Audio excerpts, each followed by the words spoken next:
Good morning everyone. तो चलिए आज की क्लास हम लोग शुरुआत करते हैं ज्योग्राफी से और ज्योग्राफी का इंट्रोडक्शन देखेंगे और यहाँ से किस तरह से क्वेश्चन बनता है बिहार बोर्ड क्लास 10th में। तो आप लोग आगामी तैयारी की एग्जाम की तैयारी कर रहे होंगे और मुझे उम्मीद है कि आप लोग अब एग्जाम को अपने अंतिम रूप दे रहे होंगे, एग्जाम की तैयारी कर रहे होंगे और मुझे उम्मीद है कि आप लोग अब एग्जाम को अपने अंतिम रूप दे रहे होंगे। तो चलिए शुरू करते हैं और देखते हैं कि ज्योग्राफी में कहाँ से और किस तरह से क्वेश्चन आते हैं। तो जैसा कि आप लोग देख रहे हैं, ज्योग्राफी हिंदी में बोलते हैं इसे भूगोल। यहाँ आपको इसमें यूनिट देखने को मिलेगा, यानी इकाई देखने को मिलेगा और इकाई वाइज चैप्टर बांटा रहता है ज्योग्राफी में। जैसे कि आप लोग गणित में अध्याय देखते हैं, क्या देखते हैं? अध्याय देखते हैं। और फिजिक्स वगैरह में आप लोग चैप्टर वाइज देखते हैं, चैप्टर 1, चैप्टर 2, चैप्टर 3। इसी तरह से इसमें आपको इकाई हो जाएगा, यानी यूनिट हो जाएगा। तो आपका जो ज्योग्राफी है क्लास 10th का, इसमें 2 भाग दिया हुआ है। कितना भाग दिया हुआ है साथियों? 2 भाग दिया हुआ है। एक भाग में आपको ज्योग्राफी में जितने कुछ दिए हुए हैं, जैसे यहाँ पर आप लोग देख सकते हैं सिलेबस में या पाठ्यक्रम कहे तो पाठ्यक्रम में। और भाग 2 में आप लोग को आपदा प्रबंधन पढ़ना है। क्या पढ़ना है? आपदा प्रबंधन पढ़ना है। तो फिलहाल हम लोग आपदा प्रबंधन को नहीं देखेंगे, मेनली जो ज्योग्राफी का पॉइंट ऑफ व्यू है हम लोग उसको देखेंगे, क्योंकि आपदा प्रबंधन का बहुत बड़ा क्लास नहीं है। तो चलिए शुरू करते हैं हम लोग। सबसे पहले हम लोग जानते हैं कि भूगोल है क्या, ज्योग्राफी है क्या। तो देखिए हम इसको 2 भागों में तोड़ते हैं। एक तो आप लोग लिख सकते हैं भू और गोल। भू और गोल, यह क्या बताता है कि हमारा भूमि गोल है, लेकिन हमारा भूमि पूर्ण गोल नहीं है। यह क्या है? तो चपटी है। क्या है? चपटी है। यानी जैसे ये गोल है, आप लोग संतरा को देखेंगे ऊपर से इस तरह से हो जाता है और फिर नीचे से भी इस तरह से हो जाता है। क्यों? क्या हो गया? चपटी हो गया। जिस तरह से संतरा है, इस तरह से क्या है? संतरा है। तो चलिए अब हम लोग समझते हैं जियोग्राफी को 2 भागों में बांटा गया, एक जियो और एक ग्राफिया। एक ग्राफिया। जियो मतलब क्या होता है साथियों? जियो जियो मतलब होता है पृथ्वी। क्या होता है? पृथ्वी या भूमि। पृथ्वी या भूमि। और ग्राफिया का मतलब क्या हो जाता है? ग्राफिया का कई मतलब निकलता है। अलग अलग जो भी भूगोलविद थे उन्होंने इसका अलग अलग जो है डेफिनेशन दिया। जैसे किसी ने कहा कि यह इसका अर्थ होता है वर्णन। क्या होता है? वर्णन होता है। किसी ने कहा इसका अर्थ अध्ययन होता है। क्या कहा? इसका अर्थ अध्ययन होता है। किसी ने कहा नहीं, इसका अर्थ जानना होता है। क्या होता है? जानना होता है। क्या होता है अर्थ साथियों? जानना होता है। बात तो एक ही है ना। अरे भाई, आप पानी को पानी कहिए, वाटर कहिए या जल कहिए, है तो वो पानी ही ना। तो इसका मतलब आप वर्णन कीजिए, अध्ययन कीजिए या जानिए, बात तो एक ही है। अगर एक शब्द में कहा जाए, एक शब्द में कहा जाए तो पृथ्वी के पृथ्वी के वर्णन, पृथ्वी के वर्णन या अध्ययन को, पृथ्वी के वर्णन या अध्ययन को ही भूगोल कहते हैं, ही भूगोल कहते हैं। ये रहा आपका लघु परिभाषा। क्या रहा साथियों? लघु परिभाषा रहा। अब आप लोग कॉपी निकालिए और नोट डाउन करते चलिए। क्या करेंगे? नोट डाउन करते चलेंगे। ये आपको शॉर्ट परिभाषा हो गया। अगर कोई पूछे कि भूगोल किसे कहते हैं, तो पृथ्वी के वर्णन या पृथ्वी के अध्ययन या पृथ्वी के बारे में जानना ही क्या कहलाता है साथियों? भूगोल कहलाता है। होप किया समझ गए होंगे। तो इसको यहां से आप भूगोल लिखिए इस तरह से और 2 भाग में तोड़िए। एक लिखिए जियो और दूसरा लिखिए ग्राफिया।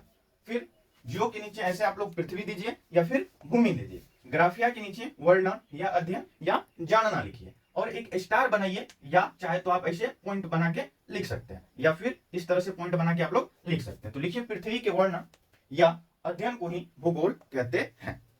भूगोल कहते हैं। स्टार पॉइंट में लिखेंगे, स्टार पॉइंट में लिखेंगे भूगोल के जनक, भूगोल के जनक या father of geography, father of geography. तो आप लोग ऐसे लिख लेंगे, मैं सीधा नाम लिख दे रहा हूं, एरेटो, एरेटो अस्थनीज, एस्थनीज, इरेटो अस्थनीज। भूगोल के पिता के रूप में किसे जाना जाता है? तो एरेटो अस्थनीज को जाना जाता है। बच्चों क्यों जाना जाता है? क्योंकि सर्वप्रथम, लिख लीजिए, क्योंकि सर्वप्रथम एरेटो अस्थनीज ने, सर्वप्रथम एरेटो अस्थनीज ने भूगोल शब्द का प्रयोग किया। भूगोल शब्द का प्रयोग किया। क्या लिखे? क्योंकि इसे पिता क्यों माना जाता है? तो लिखेंगे क्योंकि सर्वप्रथम एरेटोस्थनीज ने भूगोल शब्द का प्रयोग किया, अतः इन्हें भूगोल के पिता के रूप में स्वीकार किया गया है।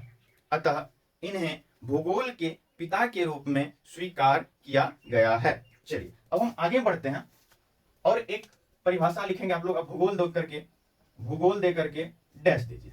भूगोल दे करके डैश दीजिए और लिखिए एक इसका परिभाषा, लिखिए एक परिभाषा, लिखिए भूगोल, भूगोल कोई एक विषय ना होकर, भूगोल कोई एक विषय ना होकर कई विषयों का समूह है, कई विषयों का समूह है, कई विषयों का समूह है। क्या है बच्चों? समूह है। अब आप लोग कहेंगे कि सर समूह कैसे है, तो हम इसे भी समझेंगे, पहले आप लोग परिभाषा कंप्लीट कीजिए। जिसके अंतर्गत, जिसके अंतर्गत, जिसके अंतर्गत, जिसके अंतर्गत सामान्यतः, सामान्यतः आकाशीय पिंडों, आकाशीय पिंडों का, आकाशीय पिंडों, सॉरी आकाशीय पिंडों से लेकर, से लेकर, क्या लिखेंगे? आकाशीय पिंडों से लेकर पृथ्वी पर उपस्थित, पृथ्वी पर उपस्थित, पृथ्वी पर उपस्थित प्राकृतिक एवं, प्राकृतिक एवं, प्राकृतिक एवं, प्राकृतिक एवं मानवीय तत्वों का, मानवीय तत्वों का विस्तृत, विस्तृत अध्ययन किया जाता है, अध्ययन किया जाता है। समझिए अब इसको, अध्ययन किया जाता है।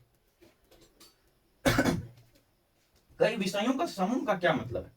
अगर आप ज्योग्राफी पढ़िएगा तो इसमें फिजिक्स भी आपको पढ़ना पड़ेगा, इसमें केमिस्ट्री भी आपको पढ़ना पड़ेगा, इसमें बायो भी आपको पढ़ना पड़ेगा। जैसे पृथ्वी है, ये क्या है? पृथ्वी है। क्या है? पृथ्वी है।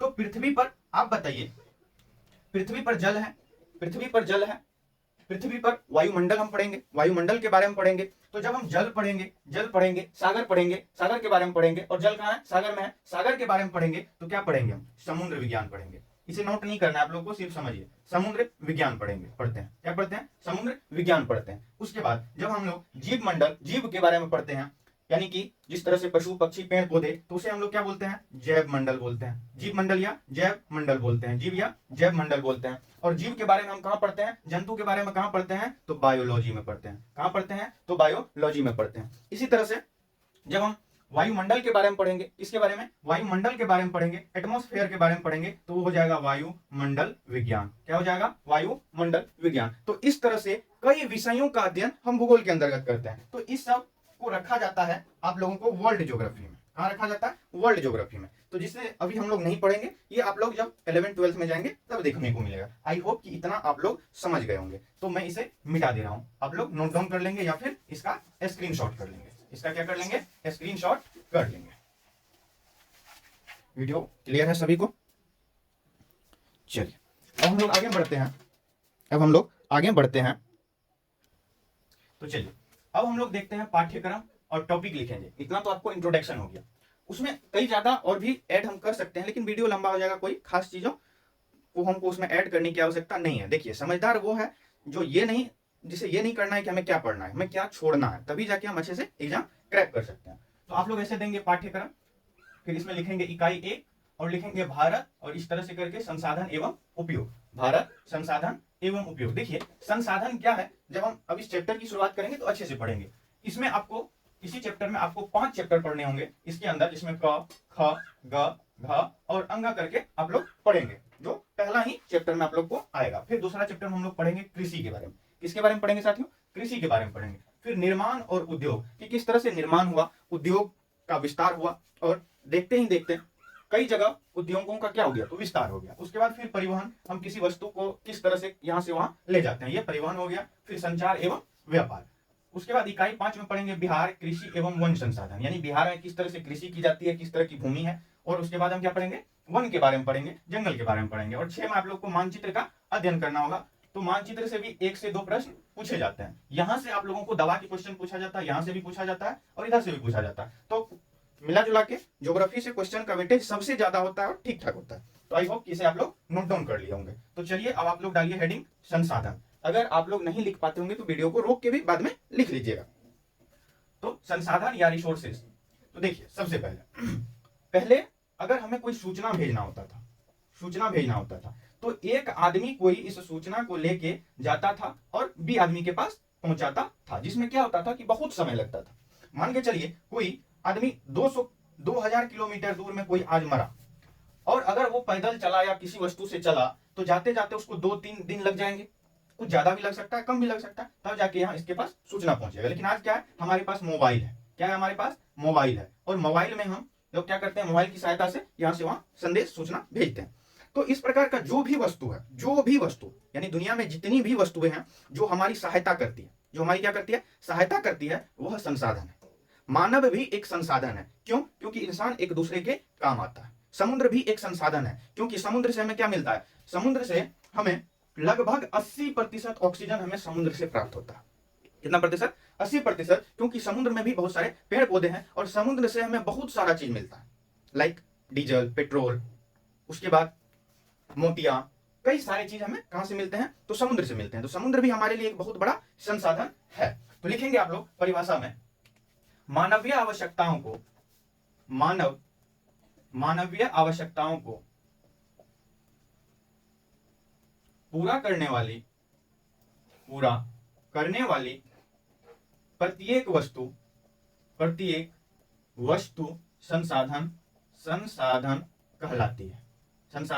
कहलाती है। एग्जाम्पल में क्या लिखेंगे, मोबाइल लिख देंगे। मैं पढ़ा रहा हूं बोर्ड पे पढ़ा रहा हूं मार्कर से, ये भी लिखने का क्या एक जरिया है। आप तक ये वीडियो पहुंच रहा है तो आप फोन से देख रहे हैं, हम भी आपके लिए क्या है, एक संसाधन है, क्योंकि हमसे आपकी आवश्यकता पूरी होती है और आप भी मेरे लिए एक संसाधन है। क्यों है? मान के चलिए अगर आप मुझे कुछ फीस देते हैं पढ़ाने का, तो आपसे क्या होता है, हमें भी लाभ है और हमसे आपको फायदा है, तो हम भी एक दूसरे के लिए क्या है, संसाधन है। तो लिख लेंगे एग्जाम्पल में, मोबाइल, विद्युत उपकरण, ट्रैक्टर इत्यादि। दुनिया की सारी वस्तुएं क्या है, संसाधन है। चलिए इतना आप लोग लिख लीजिए। चलिए तो अब हम लोग पढ़ रहे हैं यूनिट 1, जिस चैप्टर का नाम है भारत संसाधन एवं उपयोग। और संसाधन आप लोग लिख लिए, जहां संसाधन लिखे हैं उसके ऊपर में आप लोग इसको लिख लेंगे, और ये हो जाएगा आपका लेक्चर 1 हो जाएगा। लेक्चर क्या हो जाएगा? 1 हो जाएगा ज्योग्राफी का। चलिए अब जहां संसाधन का परिभाषा खत्म हुआ, जस्ट उसके नीचे लिखिए, स्टार बनाइए और उसके नीचे लिखिए, मेरे साथ साथ लिखते चलिएगा तो बहुत से खूबसूरत सा नोट बनेगा, बहुत अच्छा सा, और ये आप लोगों को एग्जाम के टाइम पे रिवीजन करने में भी अच्छा होगा। लिखिए, संसाधन भौतिक एवं जैविक दोनों होते हैं। संसाधन भौतिक एवं जैविक दोनों होते हैं। जैसे आप लोग लिखेंगे, जैसे भूमि, दो में लिखेंगे मृदा यानी सोयल, भूमि यानी लैंड। उसके बाद क्या लिखेंगे, जल यानी वाटर, जल लिखेंगे। यह मानवीय आकांक्षाओं को पूरा करती है। इसके आगे लिखेंगे, यह मानवीय आकांक्षाओं को पूरा करती है।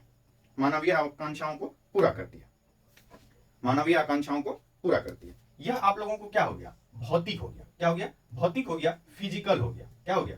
फिजिकल हो गया। आप लोग लिख सकते हैं फिजिकल। क्या लिख सकते हैं? फिजिकल रिसोर्सेस, भौतिक संसाधन। अब जैविक संसाधन में लिखिए, जैविक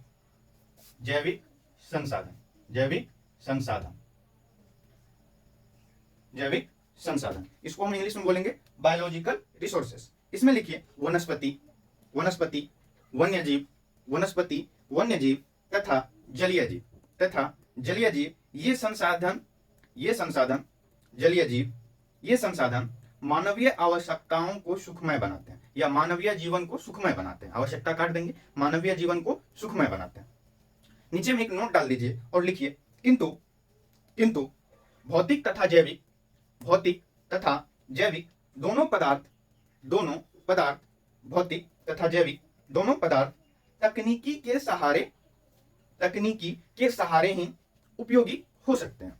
लाइक मान के चलिए आपको